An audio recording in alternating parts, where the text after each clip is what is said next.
Hello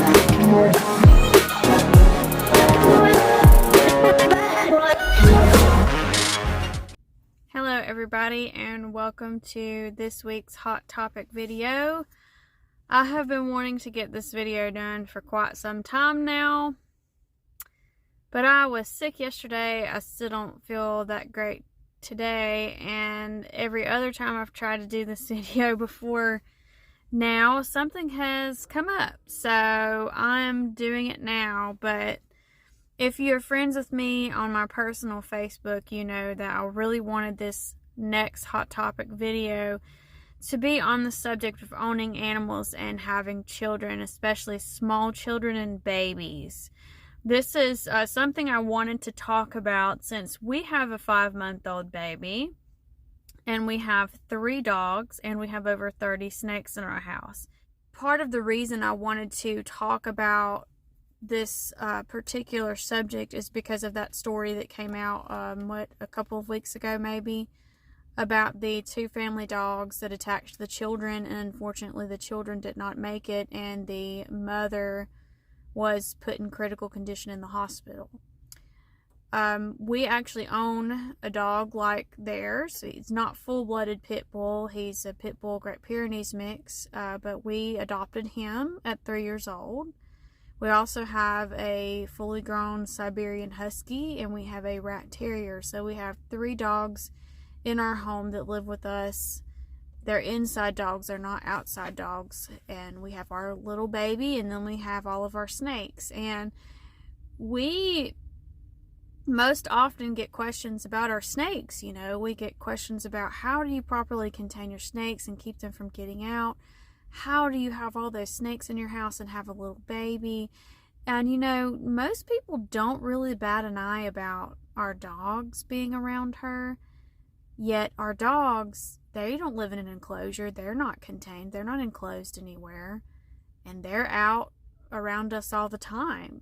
And you have stories that come out like this where, unfortunately, a tragedy occurs and children are severely harmed or killed by their family dogs. And there's a few points that I want to make with this video. There are some things I want to touch on that concern me, and I want to really help people. You know, I really want to help other parents out there that might also have children and own animals, you know, whether it be reptiles, whether it be mammals, whatever kind of animal you own. There's a lot of people that you're going to come across, you know, virally on the internet, whether it be YouTube, TikTok, whatever, that think that they know everything. They think they've got all the answers.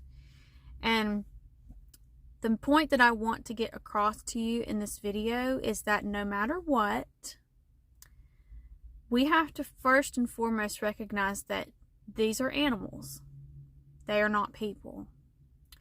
We cannot communicate with them like we can communicate with each other, like I'm sitting here talking to you.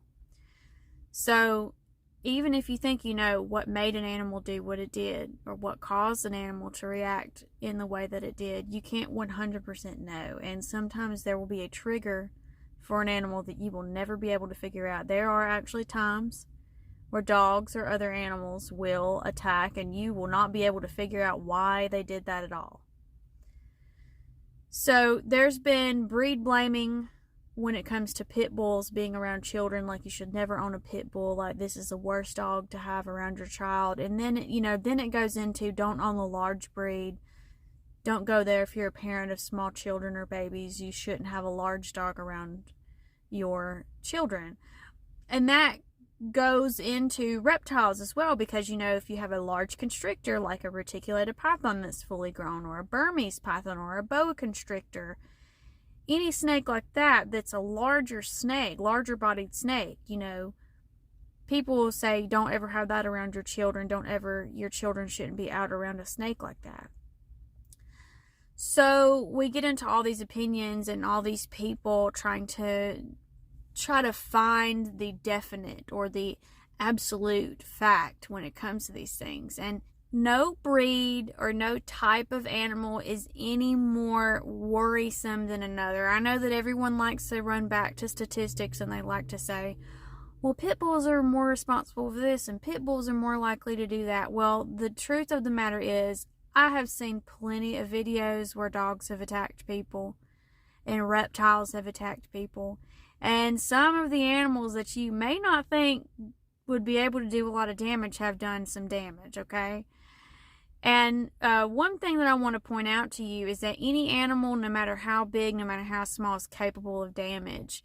There was a story one time I read and I watched a video on where these people owned some ferrets. And of course you're thinking, ferrets, completely harmless, cute, fuzzy little creatures, right?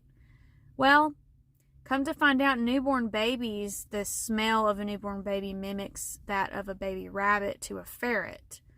You have to understand also that different smells, different stimuli, environment, things like that, can be different to us than certain types of animals. The signal that we get from something may not be what an animal gets from something.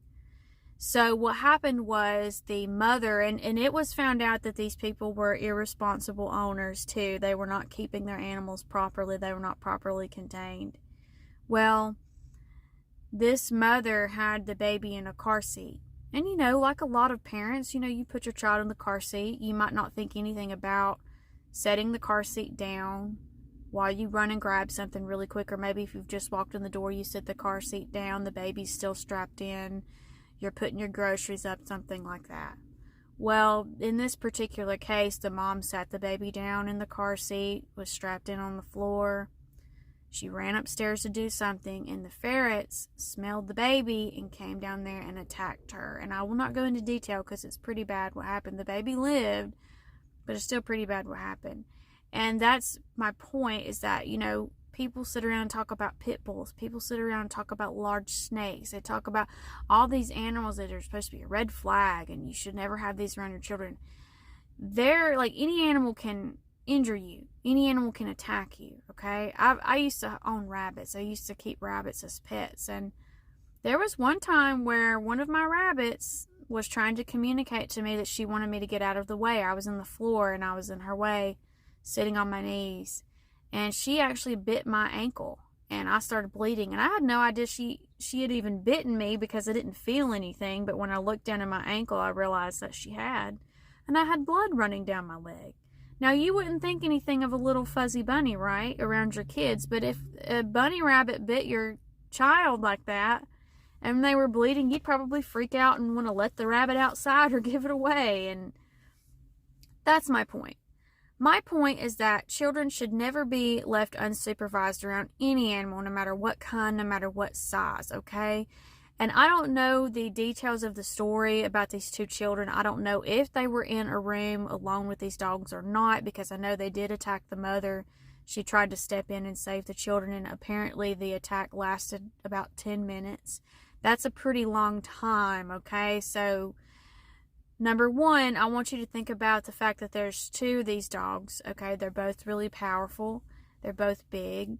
And if something sets one off, it's likely going to set the other off because they have pack mentality like all dogs. These two dogs attacking like they did, it's likely the only thing that would have stopped them was killing these dogs while they were attacking, stabbing them or shooting them if someone had a gun around. But then you don't want to risk missing and doing that to one of the children. But what I want you to understand is that when an animal that large and powerful is already triggered by something and is going to go in for the attack, trying to pull them off of the child is really not going to work. That animal is already set off. They're gone. And here they're gone. Attack mode. That's all. There's nothing else that you can do except kill the animal to get it to stop. And I'm not saying that because I'm a heartless person that thinks that you should just, anytime a dog attacks somebody or whatever, that you should just kill it right off. I'm just saying, when it comes to us up against a dog like that, that's powerful, that's strong, that's big, you don't stand a chance. That's why, you know, when they turned on the mother, I don't know at what point they turned on the mother. Someone let us know down in the comments if you know more about this story than me. That's why she was in the hospital, because I've always said this, and people don't like to listen to it sometimes.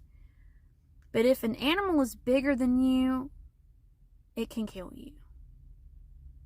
And that's a definite. When you're talking about strength, brute strength, overpowering control, if an animal is bigger than you, it can kill you. That's why with reticulated pythons, boa constrictors, Burmese pythons, large constrictors, we preach safety so much. Because the sheer fact that these animals are so large is what can make them deadly. It's not that these animals want to hurt us. It's not that these animals want to kill us. It's just the fact that an accident, as in you holding a snake that's too large for you to be holding by yourself alone and you don't have another adult around, you can run into a problem. If they wrap around your neck the wrong way, you can choke, you can pass out, you can pass away. And, you know, there are a lot of cases of many different types of dogs, many breeds of dogs, you know, going after their owners for different reasons. It just seems like they've attacked out of nowhere. And, you know, the number one thing to remember is that, like I've said before, children should never be left unsupervised around animals, okay? Because not only can the animal hurt the child can unknowingly hurt the animal. And you just have to understand that if you're going to own animals and have children, you've got to be responsible. You've got to cover your bases. For example, my husband and I, we breed snakes. You all know that. You all know we have 30 plus snakes in our house. We have to be very responsible about making sure all the enclosures are secure and making sure that we are doing what we're supposed to be doing to ensure their safety, because if any of them get out, my dogs could find them and kill them. Just have to really be responsible. My daughter is never left unsupervised with my dogs, and my dogs love my daughter. They're so sweet with her. You can just tell they love children, they love other dogs, they love other people. I've never had an issue with my dogs being aggressive with other dogs, other people, other children, but you have to always remember that dogs are dogs. They're animals. Snakes are animals. They're all animals. And you can't 100% know what's going to happen all the time. So, but you know, breed blaming and shaming parents for having a certain size dog around their child, I mean, that doesn't do anything but perpetuate fear. Just because you don't understand something.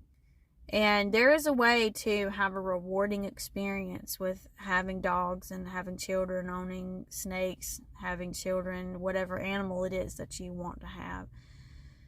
But you have to be responsible. If you have the type of life where you're so incredibly busy that you know you can't have your child supervised around animals, be in the vicinity of where they are with the animals, then I don't really think you should have pets and have children. You should do one or the other. And I'm not saying that to be judgmental.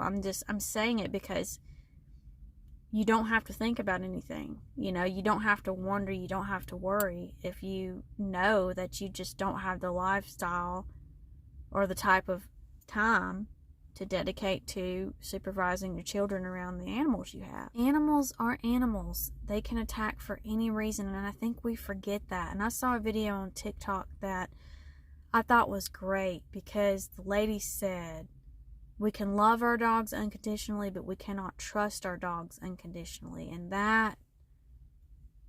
that's it right there, okay? That's the truth.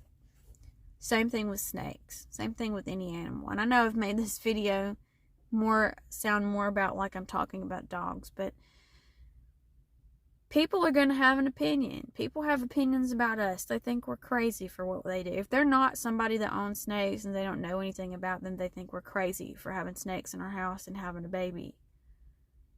And there's people that think we're crazy for having dogs like we do. 2 of them being big dogs, 1 of them being a pit bull and having a baby. But they're not in my house, and they don't know how we do things, and it's not up to them what we have and what we own and at what age. You know, there's people that tell me things like, try to tell me what age Ren should be around the snakes, or tell me what age she should do this and that, and that's still not up to them. That's up to us, my husband and I, as her parents. And, you know, we'll introduce her to snakes at an age that we feel is appropriate, but it's our opinion, it's our choice. But there's a lot of dog trainers on TikTok that are trying to say this, trying to say that. If the dogs were trained this way, if the kids wouldn't have done this, if this would have happened, if that would have happened. They need to just stop, because I don't care how good of a trainer you are. I don't care what you think you know. You are not a dog. You are not a dog's brain. You don't know exactly what a dog wants to do or is going to do at any given moment. So if you run across a lot of these trainers, they can give you some good tips, but they don't know everything. They're not in control. And that's what I want you to understand too. You are never fully in control. If that animal is bigger than you and stronger than you, you are never fully in control. I don't care if you get a snake hook out. I don't care if you've trained that dog from a puppy and you yell at that dog, or your voice overpowers that animal, that dog, or if you just think you're an expert and a professional. I just want you to remember that you do not have control.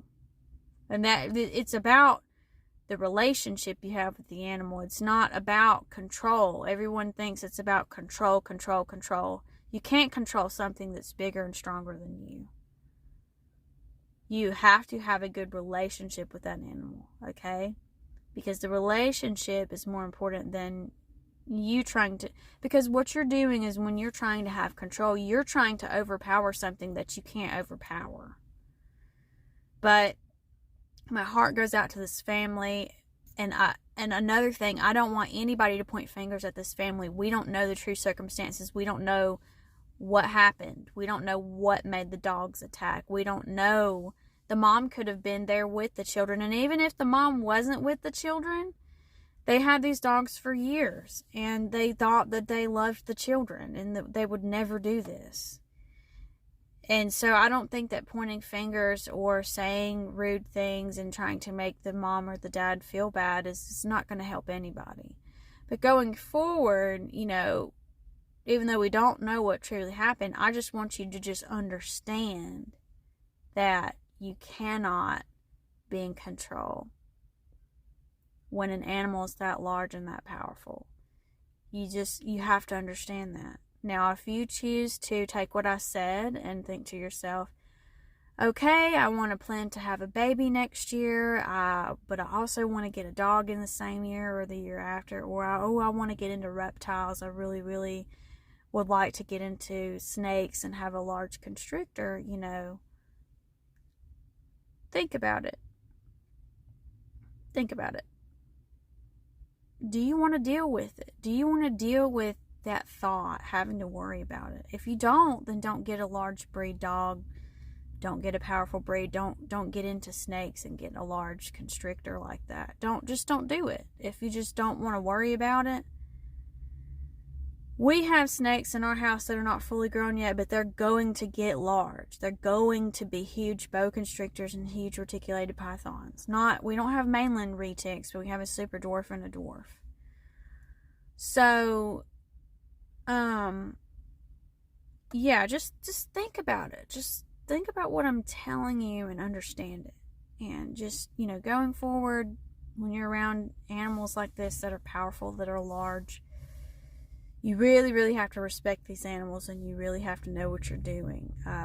We hope that you enjoy this hot topic video for the week. We will be doing a breeding update video pretty soon. Please like and subscribe if you haven't already. Also, if you haven't already, please follow us on Instagram. We are at magic_city_morphs. And we are on TikTok. Follow at Magic City Morphs on TikTok. We also have a Facebook page, Magic City Morphs on Facebook. See you next time.